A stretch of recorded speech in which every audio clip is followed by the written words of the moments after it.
Kita ikhlaskan niat kita masing-masing. Kita ngaji lillahi ta'ala.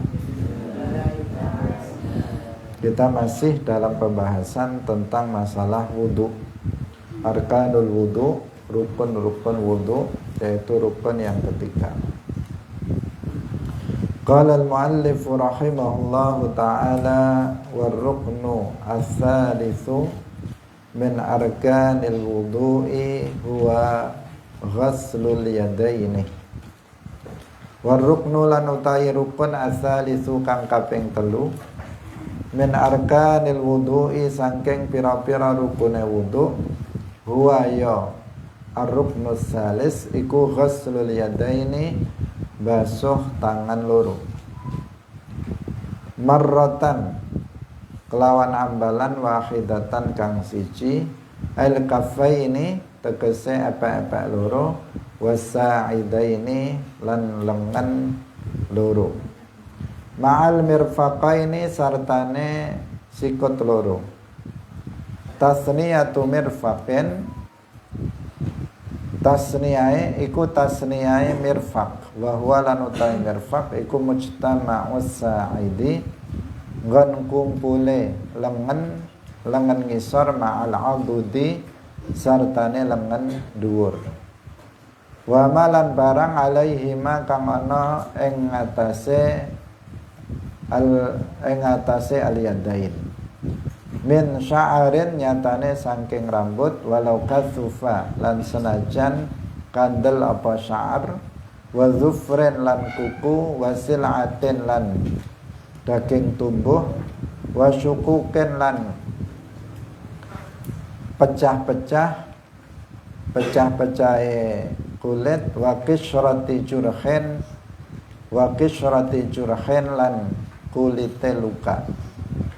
Wa ruknu lan utai rukun ar-rabi'u kang kaping 4 min arkanil wudu'i saking pira-pira rukune wudu huwa ya ar-rabi' iku masfur ra'si ngusap sirah, au ba'dihi utawa sebagiane ra'as, marratan kelawan ambalan wahidatan kang siji.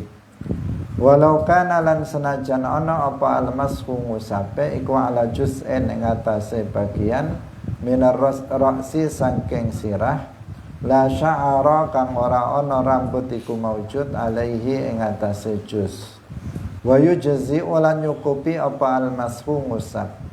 Walau kana lan senajan ana apa al-mamsuhu bagian kang den usap iku sya'ratan rambut siji, au ba'da sya'ratin utawa sebagiane rambut, li'annahu karena sak temene iku al-mashu walau sya'ratan iku yasduku nepati apa al-mashu walau sya'ratan bihi kelawan al-mashu, bihi atau yasduku ya, yasduku nepati bihi kelawan al-mashu walau sya'ratan apa ismul mashi jenenge ngusap. Ai idza kana tegese tatkalane ana apa al-mamsuhu kang den usap iku fi haddihi ing dalem batese sirah, ai ra'si tegese watese sirah, bi haitsu la yakhruju kelawan sekirane orang metu apa al-juz'u bagian al-mamsuhu kang den usap minasya'rati saking rambut, an haddi ra'si saking batese sirah, indamaddiha ing dalam nalikane ndawaaken sya'rah li jihati nuzuliha maring arah tumurune sya'rah. Wa illa lan lamun ora iku mau ora ngusap ing dalam batas sirah, lam yakfi mongko ora cukup. Wa ruknu lan utai rukun al-khamisu kang kaping 5 min arkanil wudu'i saking pira-pira rukune wudu huwa ya ar-ruknul khamis iku ghaslu rijlaini, basuh sikil loro, ail qadamaini tegese delamaan loro, wa malan barang alaihima kang ana ing atase al-qadamain min sya'arin nyatane sangking rambut, wasil'atin lan daging tumbuh, wa zufren lan kuku, wa syukukin lan pecah-pecah, ma'al ka'baini sertane polok loro, marratan kelawan ambalan, wahidatan kang siji, wa huma lan utai al-ka'bain iku ala azmani tulang loro, balung loro, annati'ani kang tumbuh karone fi asfalis saqi ing dalem bagian ngisore betis utawa kentol. Wa hadza lan utai iki iku fi ghairi labisil khuffi ing dalem saliyane wong kang gawe muzah khuf. Amma labisul khuffi anapun utai wong kang gawe muzah fal wajibu mongko utai kang wajib fi haqqihi ing dalem haqqi labisul khuffi imma ghuslu rijlaini ana kalane mbasuh sikil loro, au mashul khuffi utawa ngusap muzah, idza kamalat tatkalane sampurna apa syurutuhu pira-pira syarate mashul khuf. Wa hiyalan utawi syurutuhu iku ayyakuna yen ta'ana apa al khuffu muzah iku tahiran kang suci, wa ayyakuna lan yanto ana apa al khuf iku satiran kang nutup li jami'il qadami maring sekabehane delamaan ma'al ka'baini sartane polok loro, yumkinu kang mungkin apa al-yashum apa al-masyu melaku alaihi ing atase khuf bila na'len kelawan tanpa sendal li hajatil musafiri krana pira-pira hajate wong kang lelungan indal hatti wat tirhali, wa ayyabtadi alan yanto mulai sapa wong lubsahuma ing nganggo utawa labisul khuffi lubsahuma ing nganggo khuffain ba'da kamali taharati ing dalam sause sempurnane sesuci, wa yakuna lan yanto ana apa al khuffu khuf muzah iku manian kang nyegah linufudil ma'i maring tembuse banyu, wa amar ruknu lan anapun utai rukun as-sadisu kang kaping 6 fahuwa mongko utai ar-ruknu sadis iku at-tartibu urut hakaza kaya mangkene aya ala wajhil madhkuri ing atase wajah utawa cara al madhkuri kang den tutur, bi ayya bedaa kelawan yen to mulai sapa wong kang wudu bi ghaslil wajhi kelawan basuh wajah al makruni kang den barengi bin niyati kelawan niat. Thumma liyadaini nuli tangan loro, thumma maskhir ra'si nuli ngusap sirah, thumma ghasli rijlaini nuli basuh sikil loro. Hadirin rahimakumullah, kita masih membahas tentang masalah wudu. Wudu kita tahu adalah cara untuk menghilangkan hadas kecil. Nah, wudu telah kita jelaskan sebelumnya, itu rukunnya ada 6. 4 diambil dari Al-Quran dan 2 diambil dari hadis. Telah kita jelaskan 3 rukun pertama atau 2 rukun. Nah, 2 rukun pertama dari wudu, yaitu yang pertama adalah niat, kemudian yang kedua adalah membasuh wajah atau membasuh muka. Nah, sekarang kita menjelaskan tentang rukun yang ketiga dan seterusnya. Mu'allif rahimahullahu ta'ala mengatakan Rukun yang ketiga dari rukun-rukun wudhu adalah membasuh kedua tangan 1 kali. Membasuh kedua tangan 1 kali. Kalau sampai 3 kali itu hukumnya sunnah.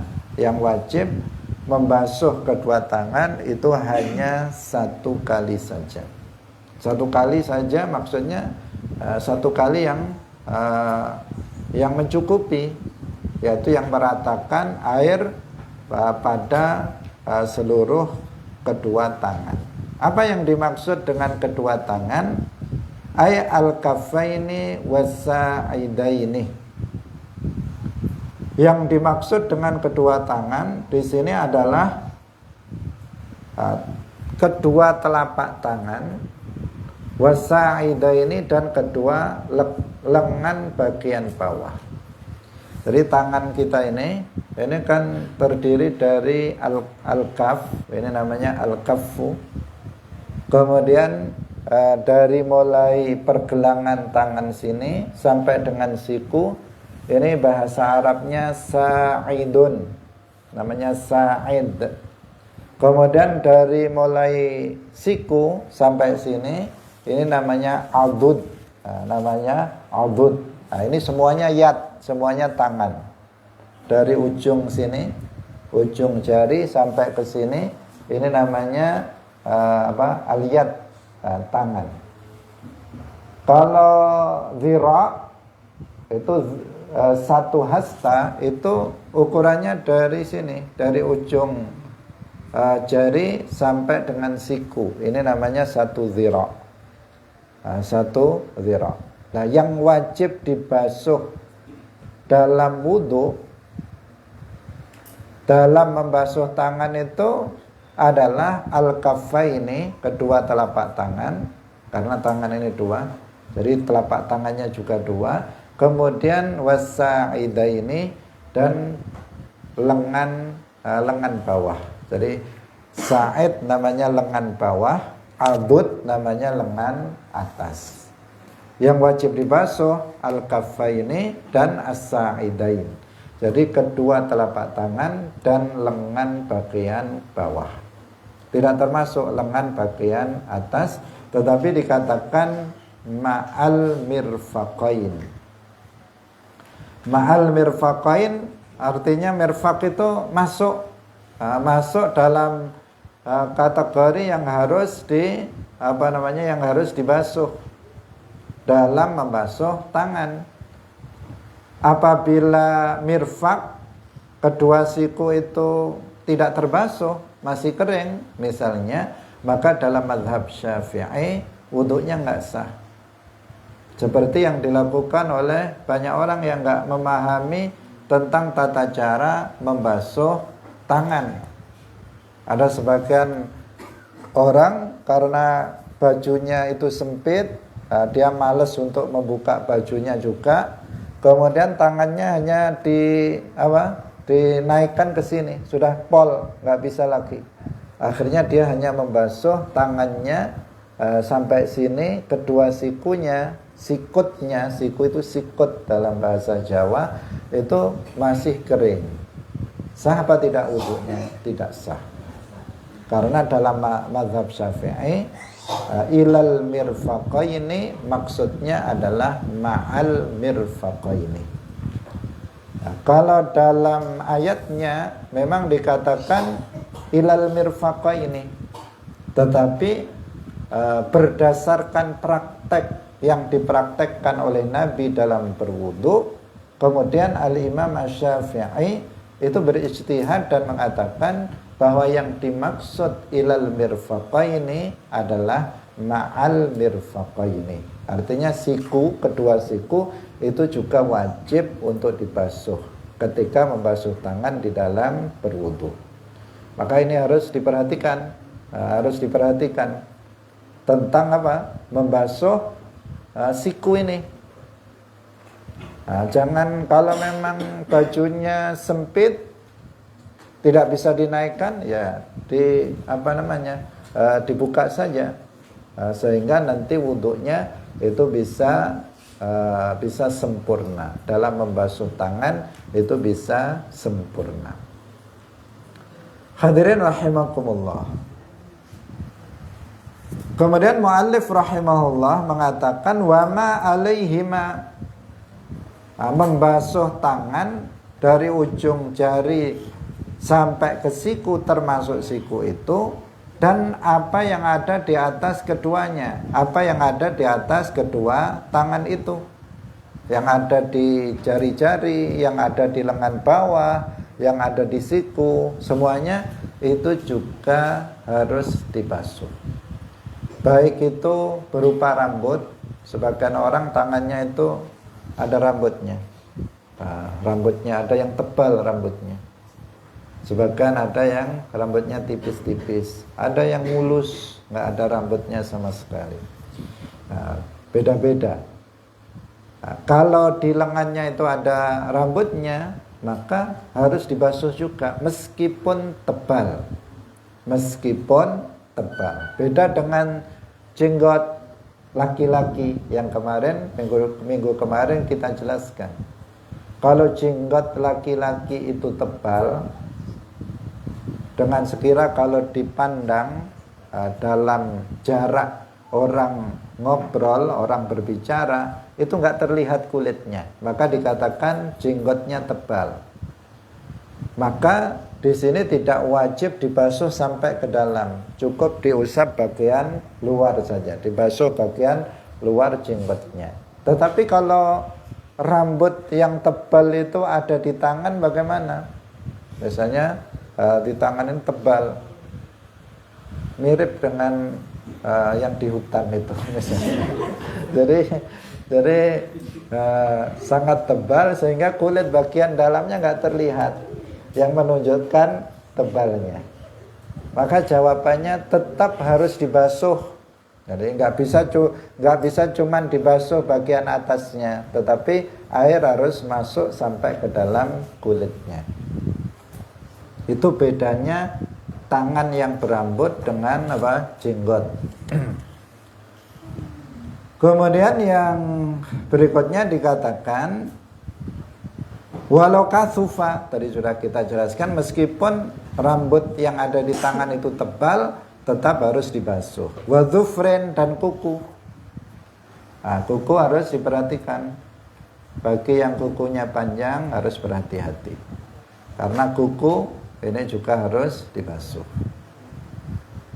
Termasuk kuku yang ada di bawah kuku, kalau kukunya panjang, harus terbasuh. Kalau ada kotoran-kotoran di bawah kuku disebabkan oleh tanah, sesuatu yang dari luar misalnya, maka harus dihilangkan ketika berwudu. Karena jika dia menghalangi sampainya air ke kulit yang ada di bawah kuku, maka nanti berarti ada bagian tangan yang belum terbasuh oleh air dan nanti tidak sah. Makanya sebaiknya ya kukunya jangan dipelihara sampai panjang, karena kita harus ekstra hati-hati ketika kukunya panjang, karena kuku yang panjang itu memudahkan untuk dimasuki oleh kotoran-kotoran yang akan bisa menghalangi sampainya air ke kulit yang ada di jari-jari ini. Nah, bagaimana jika kukunya seperti ini, kukunya pendek, tetapi di bawah kuku ini ada semacam kotoran, tapi berasal dari keringat, bukan dari bukan dari tanah misalnya. Nah, karena meskipun kita nggak pernah pegang tanah, tapi kalau diginikan itu ada bolot istilahnya. Nah, bolot itu kalau di sini kayak begini kan bersih ini.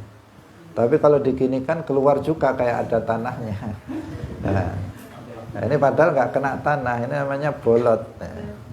Tapi bolot bukan bolot yang tuli itu, bukan. Jadi itu terkadang ada di bawah kuku. Nah, sebagian ulama mengatakan yang seperti itu ma'fu, dimaafkan. Sebagian ulama mengatakan begitu. Nah, hadirin rahimakumullah. Wasil'atin, sil'ah yang dimaksud di sini adalah daging tumbuh. Jadi kadang ada sebagian orang tangannya nggak normal, ada jarinya itu 6. Nah, normalnya orang itu jari ya 5 kayak begini, tapi ini jempolnya 2 misalnya, atau jari tengahnya ada 2, atau yang satu pendek mana di sini misalnya. Maka wajib dibasuh nggak dalam wudu? Wajib dibasuh. Atau misalnya di sini ada kutilnya, ada daging tumbuh di sini. Istilahnya apa? Kutil. Nah, ada kutilnya atau di lengan sini. Maka kutilnya itu juga harus dibasuh, harus kena air, harus basah oleh air. Pokoknya kalau ada daging tumbuh di mana saja itu wajib untuk dibasuh. Maksudnya di mana saja pada bagian batas tangan yang tadi sudah kita jelaskan. Kemudian wasyukuk, syukuk itu retak-retak atau pecah-pecah. Ada sebagian orang tangannya itu retak-retak atau pecah-pecah. Bukan hanya kaki saja yang pecah-pecah, tetapi tangannya juga ada pecah-pecah misalnya. Nah, maka di situ juga harus kena air. Artinya bagian yang pecah itu dia harus air masuk ke dalam pecahan-pecahan yang ada pada tangan. Kemudian wa kisrati jurhin. Kisrah jurhin itu kulit luka. Kalau kita punya luka kering, kemudian kan ada kulitnya itu di atasnya. Nah, itu juga harus kena air. Nah, kena air ketika kita membasuh tangan. Nah, karena biasanya itu sulit air masuk ke situ. Nah, maka harus mendapatkan perhatian khusus agar bisa rata terbasahi oleh air. Jadi itu tata cara untuk membasuh tangan dalam berwudu. Yang pertama tadi yang harus diperhatikan yaitu batasan tangan yang wajib dibasuh. Kemudian yang kedua, semua hal yang ada di tangan, apakah itu berupa rambut, berupa daging yang tumbuh, berupa retakan-retakan kulit, atau berupa bekas luka, kulit bekas luka, semuanya harus terbasuh oleh air ketika membasuh tangan dalam wudu, agar wudunya itu sah. Jika tertinggal, maka berarti nanti enggak sah. Hadirin rahimakumullah. Kemudian kita lanjutkan pada rukun yang keempat. Rukun yang keempat dari rukun-rukun wudu itu mengusap, bukan membasuh. Kalau yang tadi, yang sebelumnya membasuh muka, kemudian membasuh tangan, sekarang mengusap kepala. Apa bedanya membasuh dan mengusap? Kalau membasuh itu disyaratkan airnya harus mengalir. Kalau membasuh disyaratkan airnya itu harus mengalir. Baik mengalir sendiri atau dialirkan dengan tangan. Mengalir sendiri itu misalnya kita siram dengan air wajah kita, terus dia ngalir sendiri. Itu namanya mengalir sendiri. Atau tangan kita siramkan kemudian di airnya mengalir sendiri. Itu namanya mengalir sendiri. Atau mengalirnya itu dialirkan dengan tangan. Nah, misalnya air sedikit di sini, kemudian kalau contohnya wajah, misalnya membasuh wajah, maka kemudian kita taruh sini, kemudian kita alirkan ke seluruh wajah sampai rata semuanya. Ini apa? Namanya membasuh wajah. Sudah dikatakan membasuh karena airnya mengalir, tapi mengalirnya dengan dialirkan pakai tangan. Kalau tangan misalnya kita pakai air segini untuk membasuh 1 kali. Dialirkan dengan tangan kita. Nah, itu namanya sudah membasuh. Nah, karena itu untuk wudhu itu tidak mesti dengan air yang banyak. Dengan air sedikit pun bisa. Terutama bagi kita misalnya kalau mau berwudhu di atas kendaraan, di atas pesawat misalnya, atau di atas kereta api, berwudhu tidak harus berjibur-jibur, tetapi berwudhu cukup dengan 1 gelas air. Bisa dengan cukup 1 gelas air. Dengan cara bagaimana? Seperti yang tadi kita contohkan. Dituangkan air ke sini, kemudian kita basuh muka. Dengan apa? Dialirkan pakai tangan. Kemudian diambil lagi air sedikit, kemudian dialirkan dengan tangan airnya. Kemudian kita ambil air sedikit lagi, dialirkan dengan tangan. Bahkan sampai 3 kali pun mencukupi air segitu untuk berwudu. Nah, itu namanya apa? Membasuh. Kalau mengusap bagaimana? Mengusap tidak disyaratkan airnya mengalir. Mengalir sendiri atau dialirkan, tidak. Mengusap itu yaitu dengan kita membasahi tangan kita, misalnya dibasahi dengan air basah, kemudian diusapkan. Itu namanya mengusap, al-mashu. Bedanya al-ghaslu dengan al-mashu. Kalau al-ghaslu membasuh, itu disyaratkan air harus mengalir, baik mengalir sendiri atau dialirkan dengan tangan. Sedangkan mengusap itu airnya tidak harus mengalir, seperti mengusap kepala, mengusap telinga. Kalau kita mengusap telinga, ini sunnah hukumnya, tidak wajib, tapi telinga ini juga diusap, bukan dibasuh. Jadi cukup tangannya dibasahi, basah, kemudian diusapkan dengan tangan yang telah terbasahi oleh air. Maksudnya nggak ada netes-netesnya. Kemudian diusapkan. Nah, yang sekarang kita bahas adalah mashur ra'si, mengusap kepala. Au ba'dihi, atau sebagian kepala 1 kali. Yang wajib 1 kali. Walau kana al-mashu ala juz'in minar ra'si la sya'ara alaihi. Meskipun mengusapnya itu pada bagian dari kepala yang enggak ada rambutnya. Karena di sini mengusap kepala, bukan mengusap rambut. Nah, karena rambutnya ada di kepala, makanya kemudian kebanyakan kita mengusap rambut. Karena posisi rambut ini ada di kepala. Jadi mengusap kepala atau sebagian kepala, meskipun bagian kepala yang enggak ada rambutnya.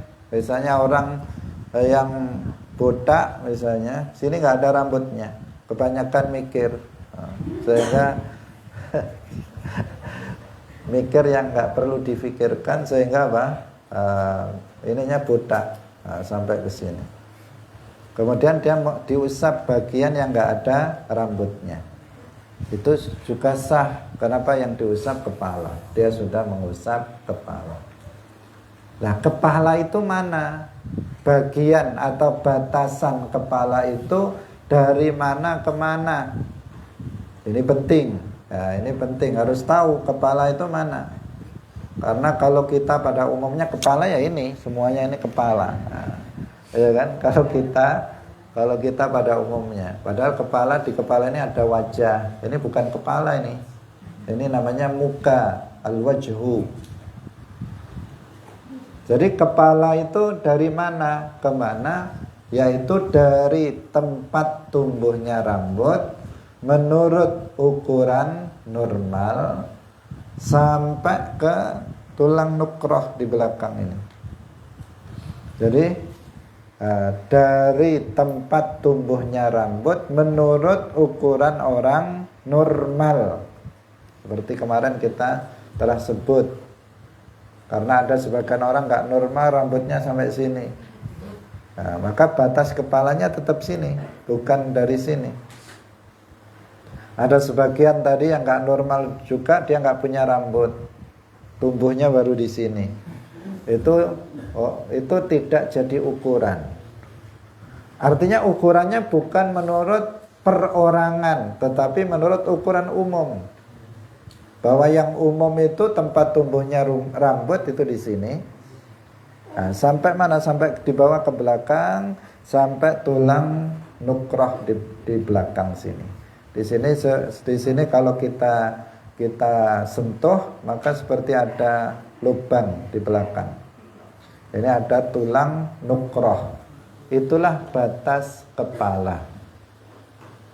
Maka dalam mengusap kepala, boleh kita usap di sini, boleh kita usap di sini, boleh diusap di sini, boleh diusap di sini. Yang penting yang diusap itu adalah berada pada batas kepala. Hadirin rahimakumullah. Kemudian mu'allif mengatakan meskipun yang diusap itu hanya satu rambut atau sebagian dari rambut, itu sudah mencukupi, karena itu sudah dikatakan mengusap kepala. Dikatakan li'annahu yasduqu bihi ismul mashi. Dengan mengusap satu helai rambut yang ada di batas kepala, itu sudah disebut mengusap. Nah, sehingga itu sudah mencukupi menurut Imam Syafi'i. Ada mazhab lain yang harus semua kepala yang diusap. Nah, tapi kalau dalam mazhab Syafi'i itu meskipun satu buah rambut, satu helai rambut, yang penting rambutnya itu ada di batas kepala, maka itu mencukupi. Jadi fi haddihi. Di sini yang harus diingat-ingat fi haddihi, dalam batas kepala. Nah, maka seorang perempuan harus perhatian kalau misalnya rambutnya digelung. Apa bahasa Indonesianya digelung? Disanggul. Tidak harus disanggul, pokoknya dia karena rambutnya panjang sampai ke misalnya ke bokong misalnya, kemudian rambutnya ditaruh di sini, digelung di atas. Nah, maka tidak cukup dalam mengusap kepala itu dengan membasuh rambut yang gelungan ini. Kenapa? Karena ketika diuraikan nanti rambut itu keluar dari batas kepala. Karena kepala cuma sampai sini. Sementara ini tadi sepertinya ada di kepala, tetapi ketika dilepas itu ada di bawah kepala. Memang tumbuhnya di sini, tetapi yang diusap tadi berada di bawah batas kepala. Nah, sehingga itu tidak sah. Tidak sah jika seperti itu. Harus diperhatikan. Karena di sini sebenarnya bahasanya di sini adalah maskhur ra'si, mengusap kepala, bukan mengusap rambut. Jadi yang rukun wudu itu mengusap kepala. Kalau rambutnya ada di kepala, sah diusap. Meskipun hanya satu helai rambut. Tapi kalau rambutnya nggak berada di kepala, ya namanya nggak mengusap kepala, itu mengusap rambut. Yang mengusap rambut yang sudah keluar dari batas kepala. Jadi kalau mengusap rambut, maka rambutnya harus berada di kepala. Karena maskhur ra'si, mengusap kepala. Bisa difahami itu ya. Nah, ini makanya dikatakan di sini bihaitsu la yakhrujul juz'ul mamsuh minasya'rah an haddir ra'si inda maddiha, ketika ditarik, dipanjangkan ke arah turunnya, itu dia tidak keluar dari batas kepala. Wa illa lam yakfi, jika enggak maka enggak mencukupi. Misalnya ternyata yang diusap itu rambut yang sudah keluar dari batas kepala, maka itu tidak mencukupi. Hadirin rahimakumullah, kalau mengusap seluruh kepala maka itu sunnah dalam mazhab Syafi'i. Caranya ya dengan tangan kita dibasahi, kemudian kita letakkan ini, kemudian kita tarik ke belakang, kemudian kita tarik ke belakang, kemudian dikembalikan lagi pakai jari. Itu sudah seluruh kepala, hukumnya sunnah dalam mazhab Syafi'i. Nah, lebih baik jika kita kerjakan, maka akan menambah pahala wudhu kita. Hadirin rahimakumullah. Sekarang yang kelima, rukun wudhu yang kelima, ghaslur rijlaini, membasuh kedua kaki. Kaki yang dimaksud di sini al-qadamaini, dua telapak kaki. Kaki ini kan ya sebenarnya panjang kaki. Terdiri dari telapak kaki, itu yang paling bawah, yang ini, yang dipakai sepatu biasanya, itu namanya apa? Qadam, namanya qadamun. Kemudian di atasnya ada sak, ada sakun. Kemudian ada fakhid paha di atasnya. Tadi ada seperti tangan, tadi ada tiga bagian, kaki juga ada 3 bagian. Nah, yang wajib dibasuh dalam wudhu itu adalah kaki, yang dimaksud adalah al-qadamain, yaitu telapak kaki, kedua telapak kaki. Telapak kaki itu batasnya adalah 2 mata kaki. Polok, bahasa Jawanya polok. Mata kaki itu yang itu tadi tulang yang menonjol di atas telapak kaki. Itu nggak usah dijelaskan, kita pasti sudah tahu, karena kita semuanya punya polok atau punya mata kaki itu, sehingga tidak sulit kita untuk memahaminya. Lah, kedua mata kaki itu juga termasuk yang wajib dibasuh. Maka kalau ada seseorang berwudu, kedua mata kakinya masih basah, masih kering, tidak terbasuh, maka tidak sah, wudunya tidak sah. Di sini juga membasuh, berarti airnya harus mengalir, baik mengalir sendiri atau dialirkan dengan tangan.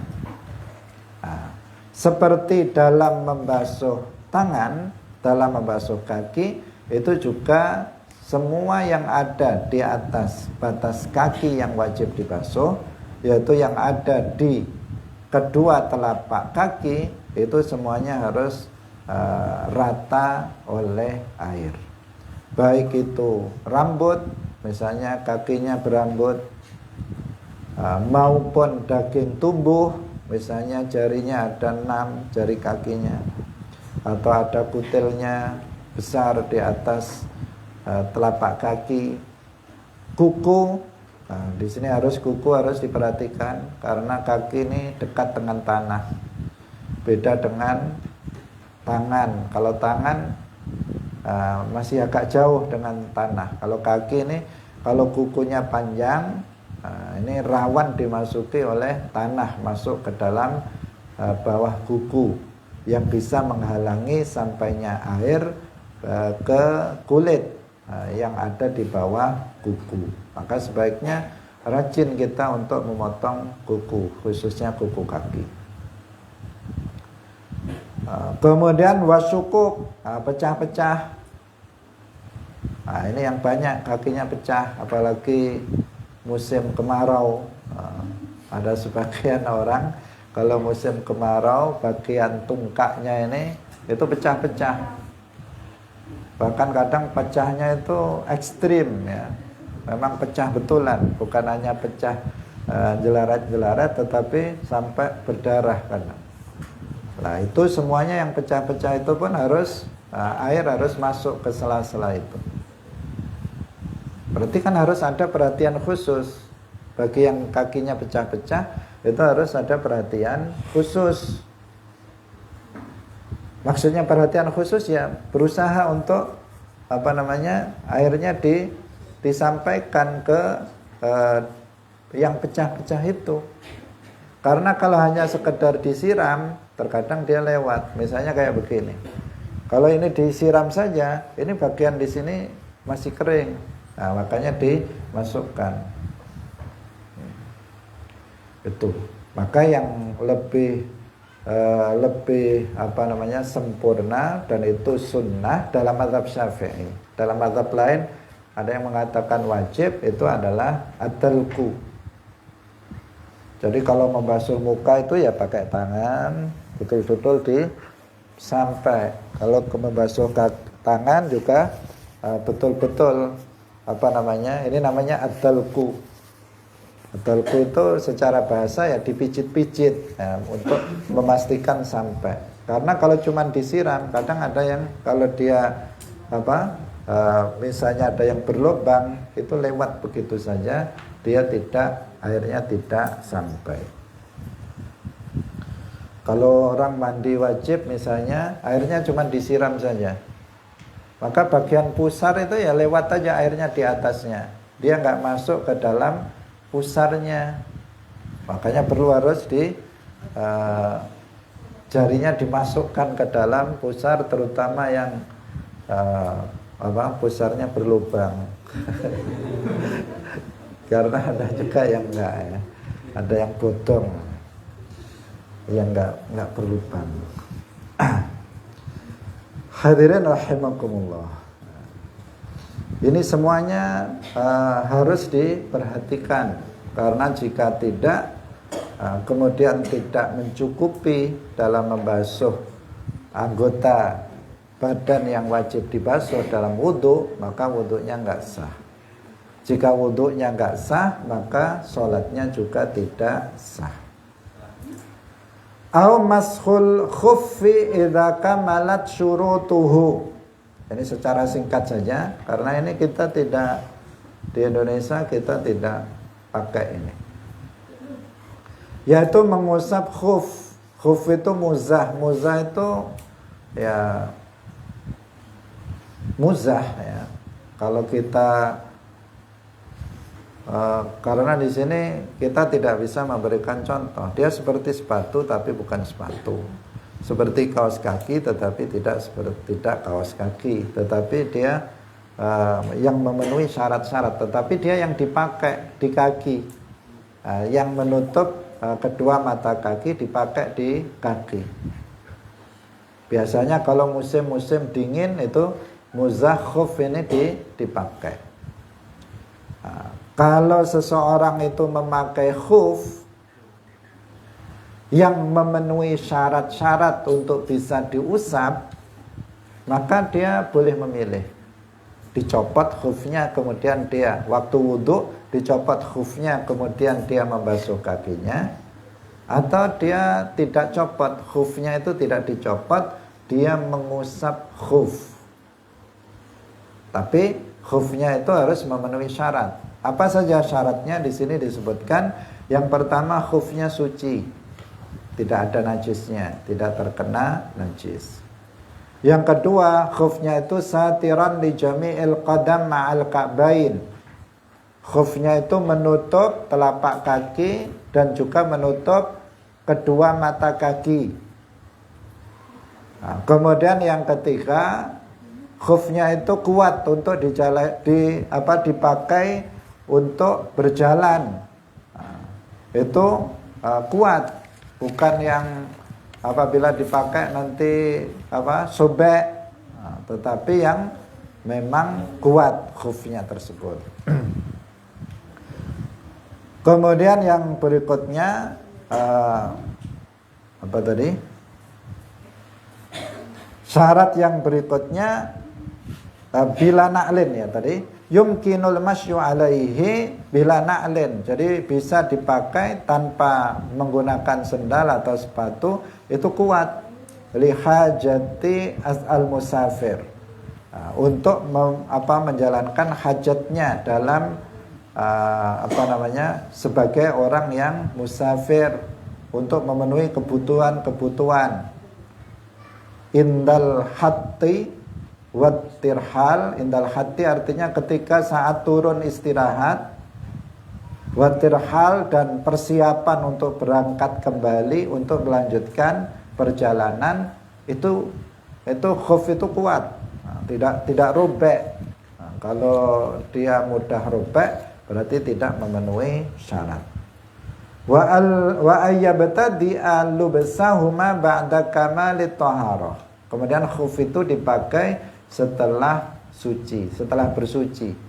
Jadi setelah wudhu, kemudian dia memakai khuf. Kemudian dia batal mau wudhu lagi.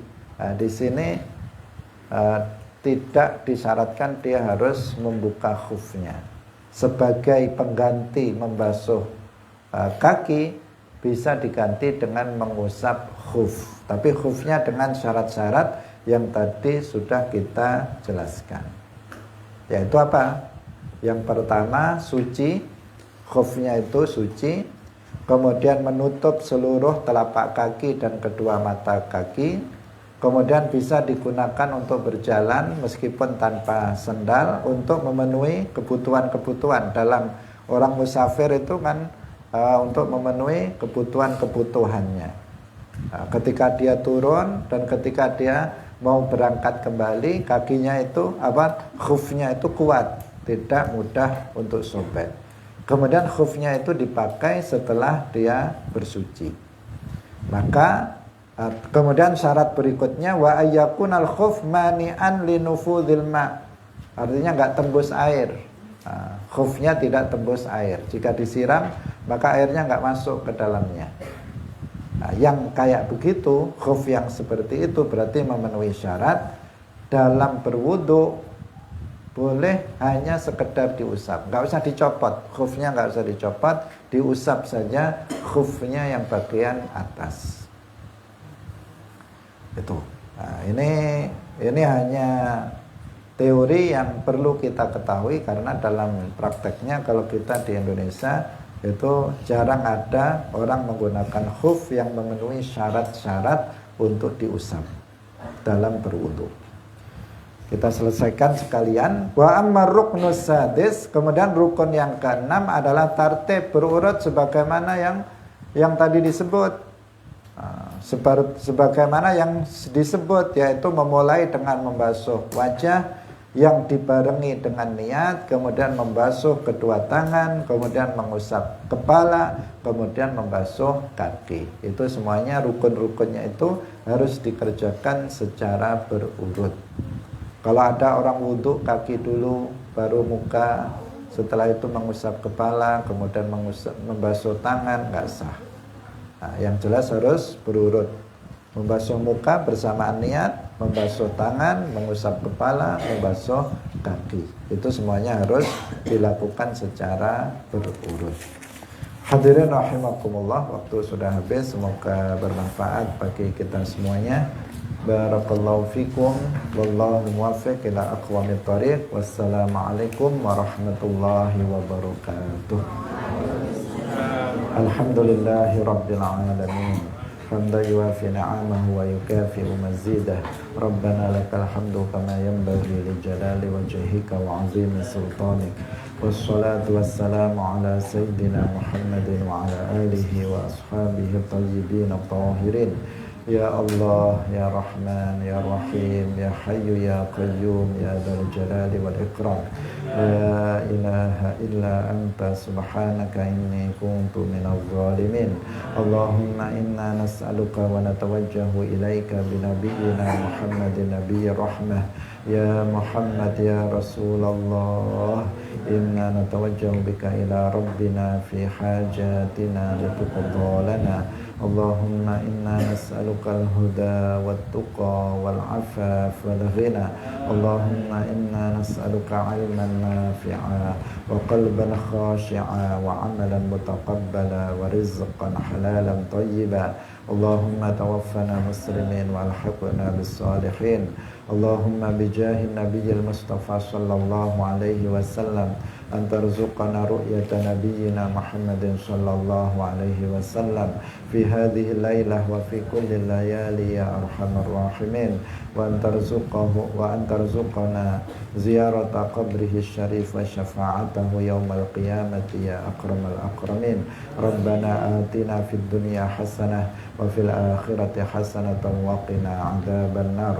Subhana rabbika rabbil izzati amma yasifun wa salamun alal mursalin walhamdulillahi rabbil alamin. La ilaha illallah. Allahumma salli ala sayyidina Muhammad wa ala alihi wa sahbihi wa sallim. Rabbi ghfirli wa liwalidayya wa lil mu'minina wal mu'minat. Ini